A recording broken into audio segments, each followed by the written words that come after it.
Good afternoon, brothers and sisters. Today is Monday, the 26th of October. The year is just flying by.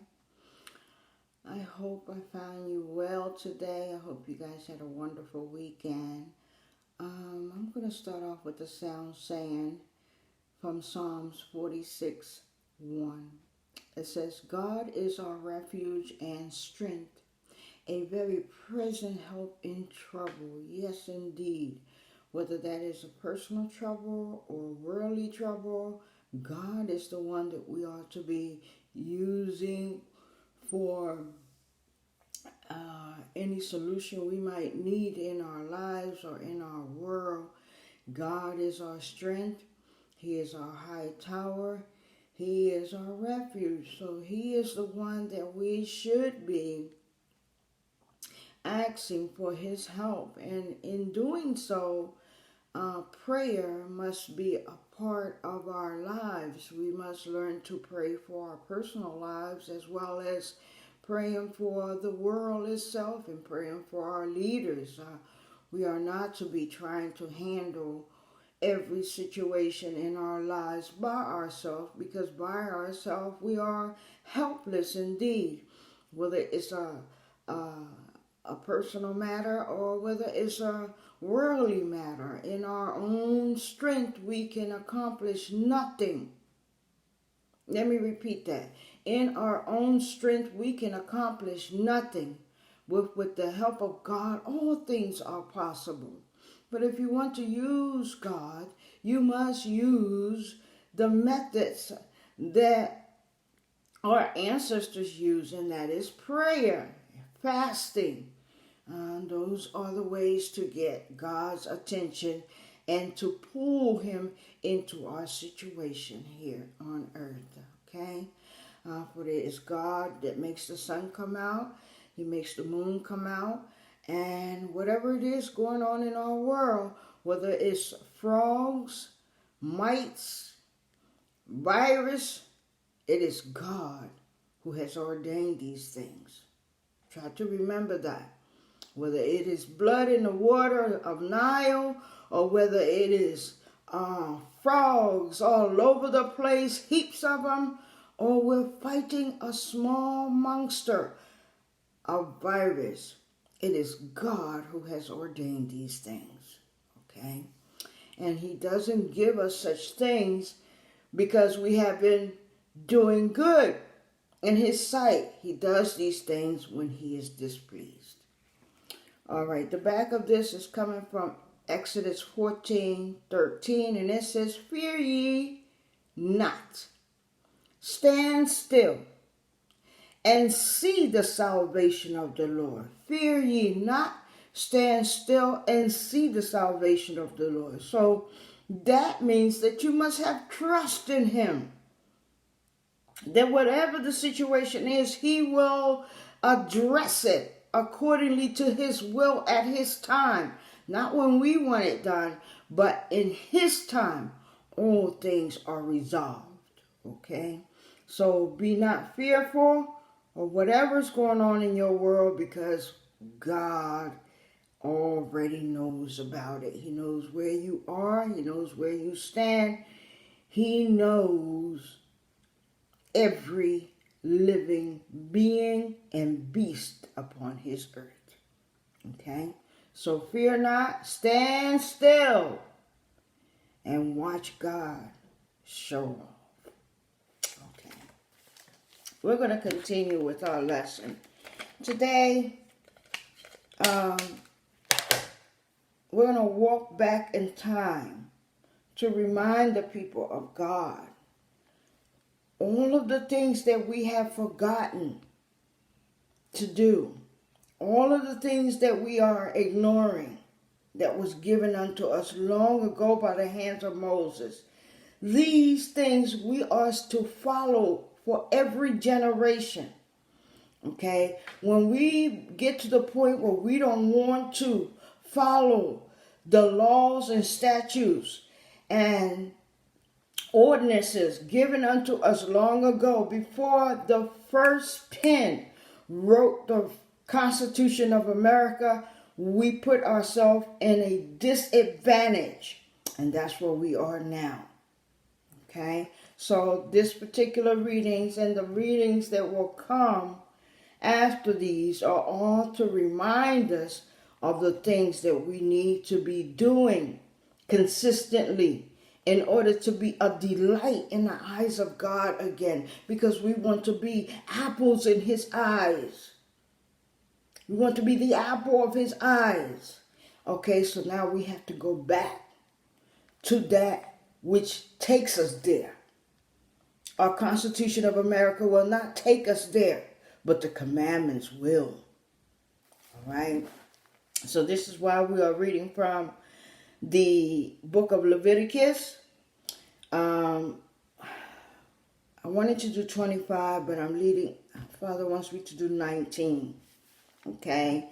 And then we will do 25 if I live and nothing happens tomorrow. Okay, so 19 is instructions for holy living. Instructions for holy living. We are not living a holy life today. We are not following the holy ordinances of God today. We are following the ordinances and laws that man has provided.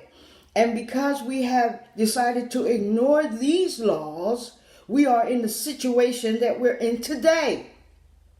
Mind you, even in the midst of this situation, he shows his great mercy, because it could be a lot worse and there could be a lot more dead bodies. Okay, so let's begin. This particular chapter is 37 verses. It is all uppercase letterings. Most of the writings in the book of Leviticus are always in uppercase lettering, signifying the importance of them. Okay, we have a lot of olive here. Remember, we're reading from the Rainbow Color Bible today. Remember, I will tell you occasionally what's all included in the color olive. And in the color olive, it talks about offerings, laws, priesthood, feast, Sabbath, tithing, baptism, the Lord's Supper, church, deacons, and growth. But we're in the law section. That's what we're going to address today. Okay? So these are holy laws. And in this 30 chapter, is it 30? Yes, 37, I'm sorry. In these 37 chapters, we have a lot of olive and sporadic verses of green for love, brown for Satan, yellow for family. We do have some split verses. Verse 3 is split. Yellow first, olive next. And we have a lot of olive and a lot of love green verses, and it ends off with red for discipleship. So let's begin. Oh God, I don't have the other book, so let's just try to understand the old version, because I don't want to stop to go upstairs and get the other book. Okay, so let's begin. And the Lord spoke unto Moses, saying, Speak unto all the congregation of the children of Israel, and say unto them, Ye shall be holy, for I, the Lord your God, am holy. Okay? A holy God does not change his laws. He makes them, and they are forever. For every generation, they speak the truth. They remind us of how we should be treating each other. Okay? They remind us of how the Lord expects for us to live. All right? So this is what Moses is being instructed to do. 3 is that split verse, yellow for family comes first. Ye shall fear every man his mother and his father. That's the yellow part. Here comes the olive part. The part that We must follow this. And keep my Sabbath. I am the Lord your God. So we must have respect for our parents. It doesn't say if your parents took good care of you. It doesn't say if your parent is a responsible individual. It says if they are your parents, you ought to fear and love and respect them. It doesn't matter if they threw you in the trash can. It doesn't matter if they gave you away for an adoption. None of that matters. The only thing that matters is who they are to you. They are your parents. So love and respect should be there all the time. If you fear God, you will not do certain things. Insulting your parents is not allowed. If you fear God, you will not be able to do this thing. You will not be able to talk back to them. You will not be able to curse them, and you definitely will not be able to put your hands upon your parents.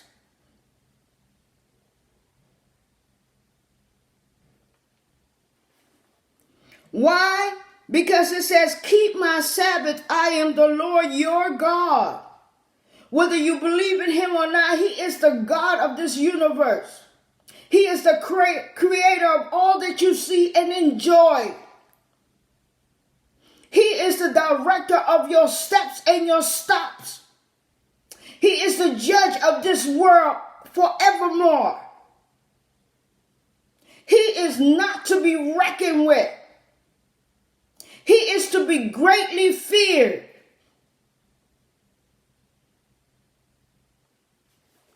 Three is brown for Satan. Turn ye not unto idols, nor make to yourself molten gods. I am the Lord your God. Turn ye not unto idols. Idols is anything that is made by man, that man worships. That's an idol. An idol could be a little small thing that someone gives you for doing a good job.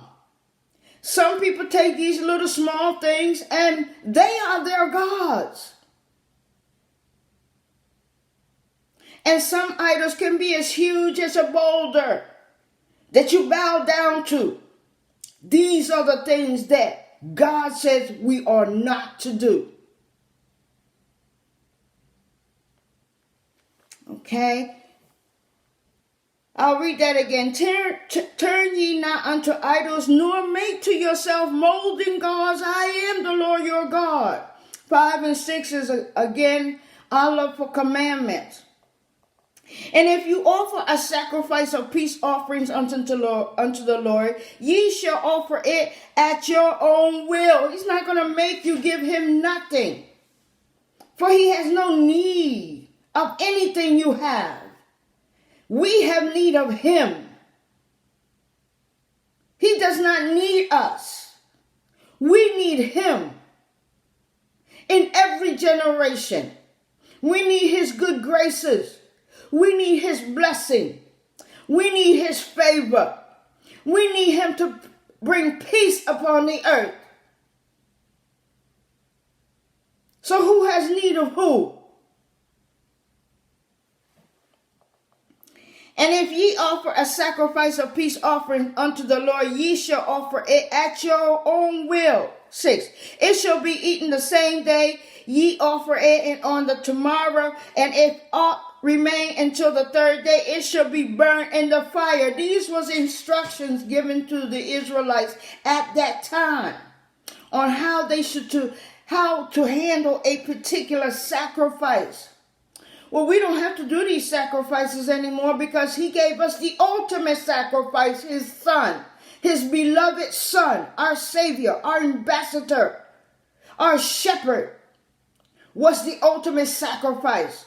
But you can still give God a peace offering in church.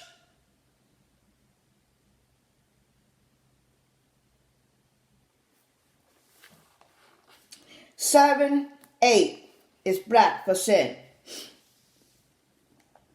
And if it be eaten at all on the third day, it is an abomination. It should not be accepted. So he's telling them that you can eat it on this day and that day, but if it comes around to that third day, you cannot consume it.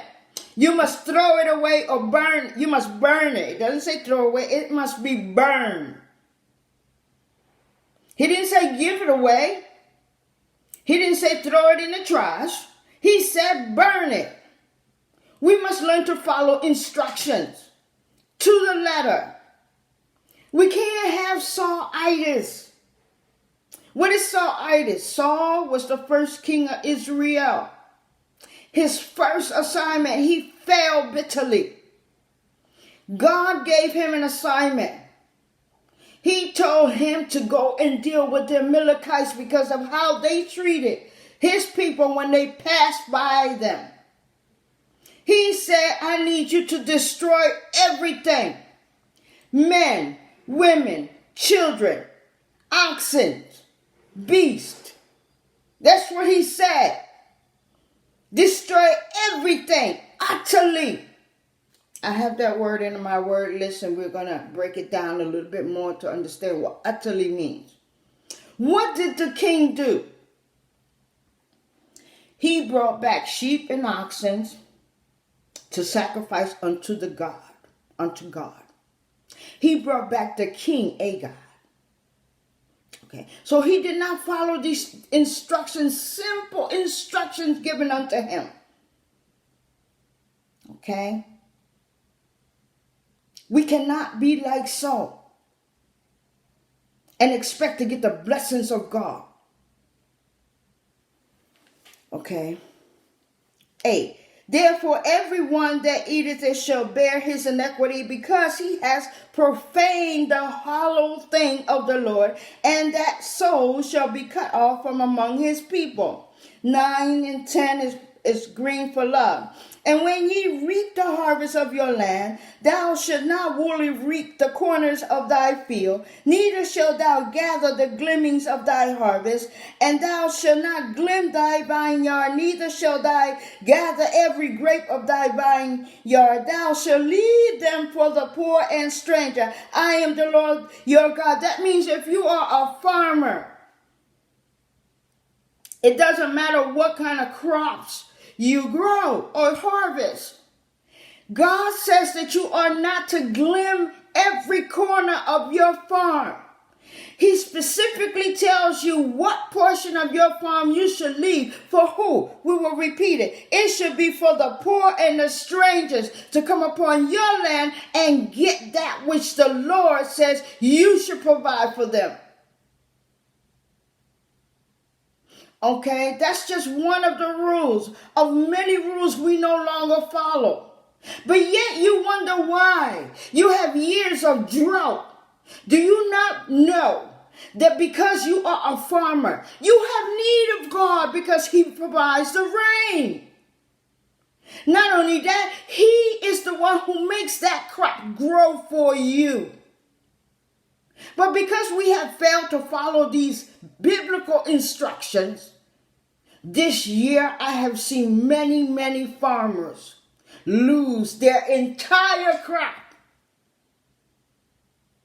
Not only that, as a farmer, the book says that every 7 years you ought to let your land rest. You do know what rest means, don't you? It means it should not be tilted. You should do nothing to the land.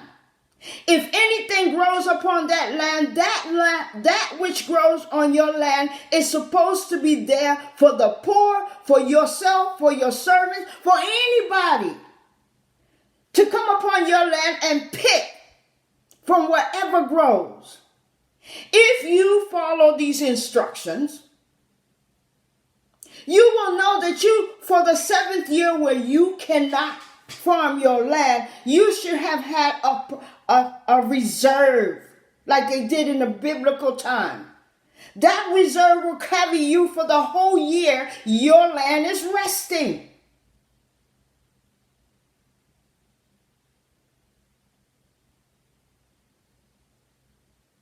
I am not lying to you. Read it for yourself.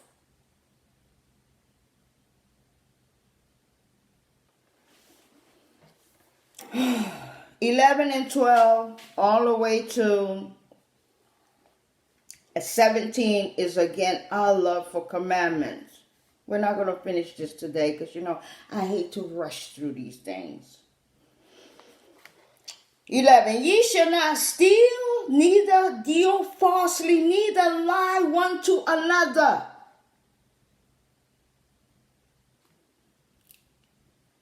Are we not taking part in this today?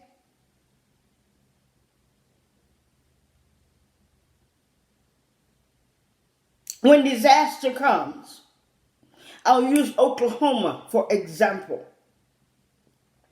1 year, Oklahoma was underwater. People were struggling just to get out of the water. People lost their homes. Some people lost family members. Do you know what I saw on television? You saw people going around stealing electronics. When there was water from one end of Oklahoma to the next, where could you connect these devices? They were passing by people who were yelling for help, buried under debris. But instead of helping them, they went on and started stealing and ignored the cries for help. These are the evil things that we have been doing that has gotten us in this situation we are in today.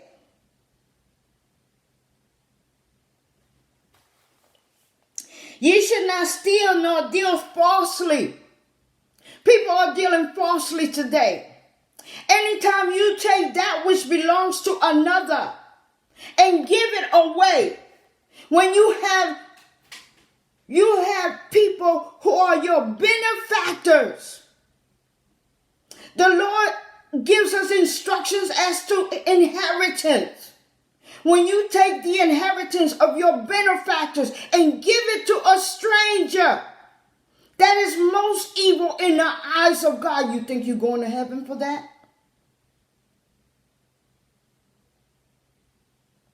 When you leave this earth and leave a mess for your benefactors to correct.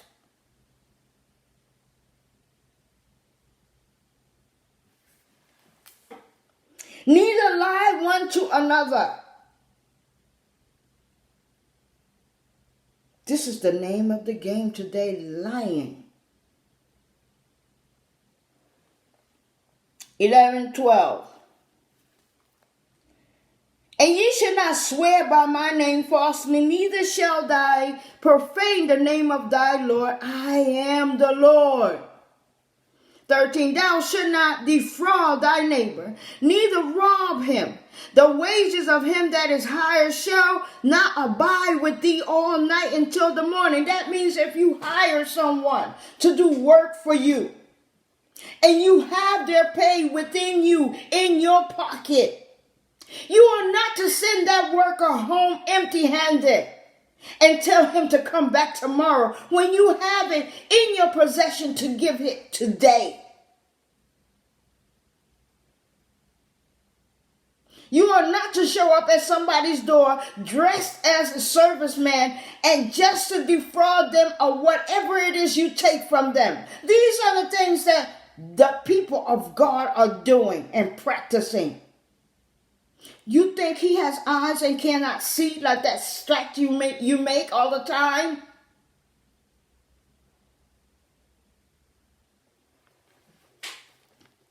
"14, thou shalt not curse the deaf, nor put a stumbling block before the blind, but shall fear thy God. I am the Lord." Yes. You're not to make fun of the deaf and crippled.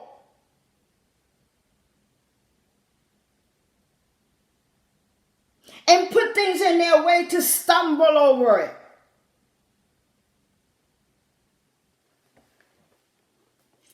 For 15, ye shall do no unrighteousness in judgment. Thou should not respect the person of the poor, nor honor the person of the mighty, but in righteousness shall thou judge thy neighbor. 16. Thou shalt not go up and down as a talebearer among thy people, neither shalt thou stand against the blood of thy neighbor. I am the Lord. 17. Thou shalt not hate thy brother in thy heart. Thou should in any wise rebuke thy neighbor and not suffer sin upon him. You are not to do anything to harm your neighbor. Even if your neighbor has spoken ill words to you, you are not to retaliate to your neighbor.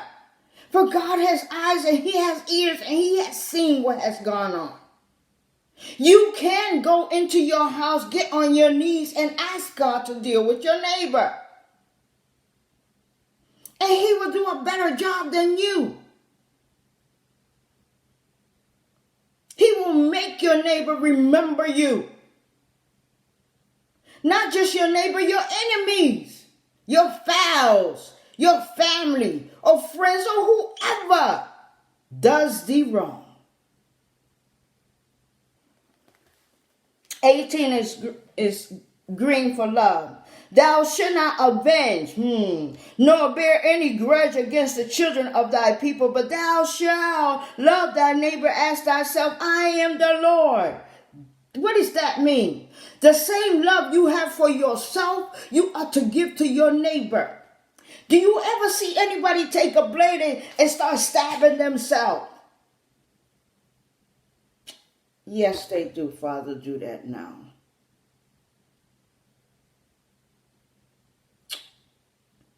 Because we are an ungodly nation, we have no spiritual strength. That is what keeps you from destroying yourself.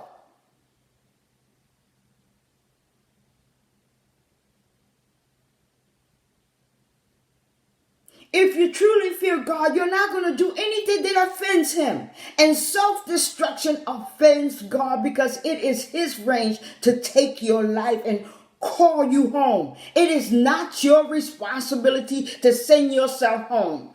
And if you think you're going to heaven for self-destruction, you are fooling yourself. Hell will be waiting for you.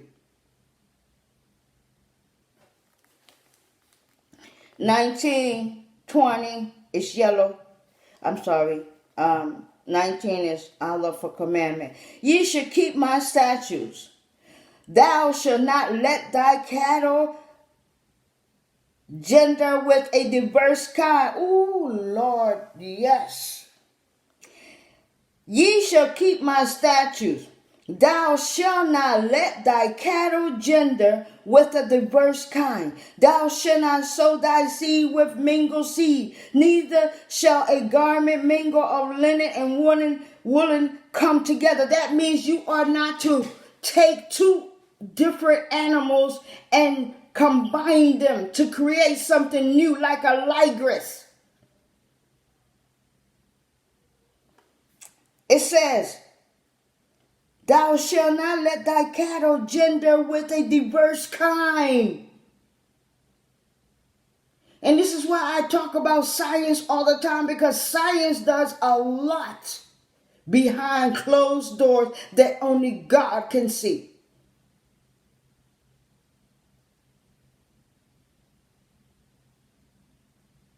Science is a great thing. When you come up with a medication that can help cure a disease, that is when science is doing its best job. But when you take an individual and turn them into that which God has not made them, now you are a monster creating an abomination indeed. Because it doesn't matter how you change that individual. Unto the eyes of God, he is a he, she is a she, until death.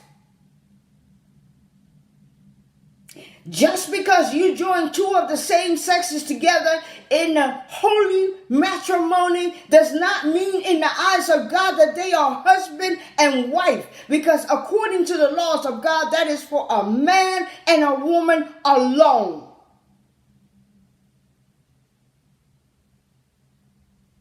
But your wicked imaginations have created a terrible situation on our earth. Polluted this land and corrupting our children with this monstrosity. The most precious assets we have are our children. We should be creating a very healthy, righteous world to leave behind for them. 20. I will repeat 19. Ye shall keep my statutes. Thou shalt not let thy cattle gender with a diverse kind. Thou shalt not sow thy seed with mingled seed. Neither shall a garment mingled of linen and woolen come upon thee. 20. And whosoever lies carnally with a woman that is a bondsmaid, betrothed to a husband, and not at all redeemed, nor freedom given her, she shall be scorned. They shall not be put to death, because she was not free. What does that mean? That means that even if a woman is engaged, you cannot have her. She is betrothed to your brother. If a man is engaged, you cannot have him. He is betrothed to your sister.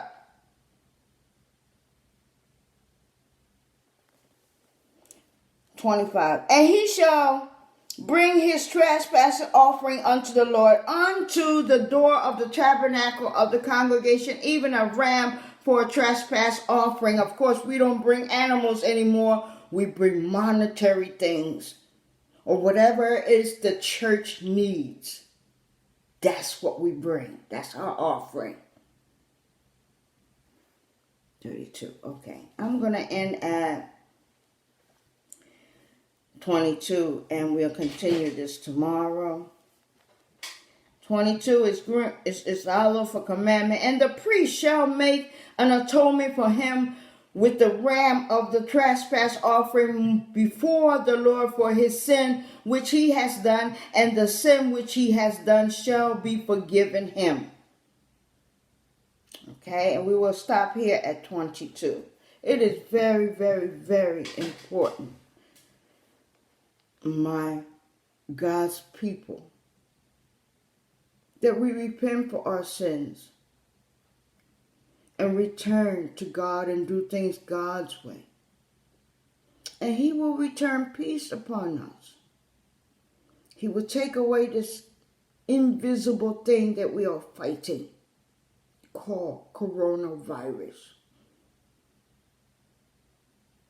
He will return this world to a peaceful state of being.